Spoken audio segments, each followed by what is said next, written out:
I'm back with Pete, and we are talking about men's health. And we were in the first episode basically getting to know who he is and why he got interested in men's health. And we're now just basically drinking from the fountain that is Pete about men's health. And right now in this episode, we are continuing with getting to know what he is doing, what he started doing as a result of being diagnosed with diabetes. How did he start living his life?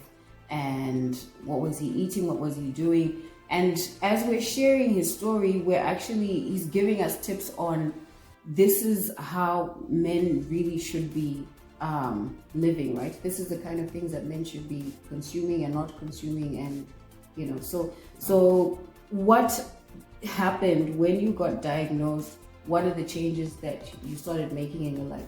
Okay, so when I first got diagnosed, I was given a book by Dr. David Caban, who is head of research on diabetes in the UK, and started a diet based on that. Then started to modify it as I learned more. I was given a book called Making Disease Disappear by Rangan Chatterjee, and that was the one that really changed my life. Rangan, NHS doctor in the UK, but very well known now and speaks around the world.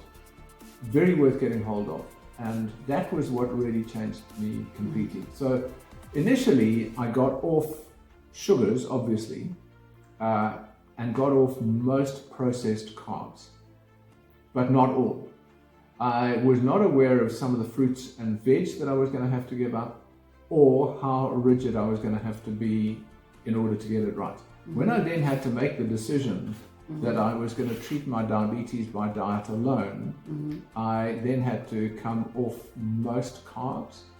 I still do eat nuts, which is the one carb I do eat, and I do have a number of recipes for breads and things that you can make with nut flours and things that are very low carb. Normally nuts are basically, when people talk about nuts, they're really spoken about as a fat, sort of like a fat substitute. Yeah. I've never really thought about it as a carbohydrate. I mean, most things are carbohydrates. But okay, you will find carbs in almost everything, but at various levels. So there are pure carbs, which are potatoes and things like that. Then you have your complex carbs, which are breads, anything made with processed. So normally wheat, complex carbs. but and wheat can be a really bad one because of the fact that it turns to sugar in your digestive system, so it behaves like sugar, only worse because it remains in your digestive system for a lot longer. So bread, any processed foods become a problem. So what I learned was white rice or refined rice, bad news. Refined sadza, bad news. Everything that's white. Anything, absolutely. Bread, any form of wheat is bad news. And then move on to a diet that is mostly veg and fruit, but it can't include, so like mangoes are non-starter, grapes are non-starter. Because they're high in fructose. Very high in fructose relative to the fiber content. Pineapple you can't have. Bananas, you've got to watch what you have. So apple's good, pear's good, nectarines, plums you can have. So this is not good in general for everyone, or it's just men? It would apply to diabetics. Okay, so now there's been a number of changes in the years since I was diagnosed, where now a lot of people are given a diagnosis where they are pre-diabetic, which means they're on the border of diabetes, and they could change the whole thing with diet, in which case they would then need to follow the diet.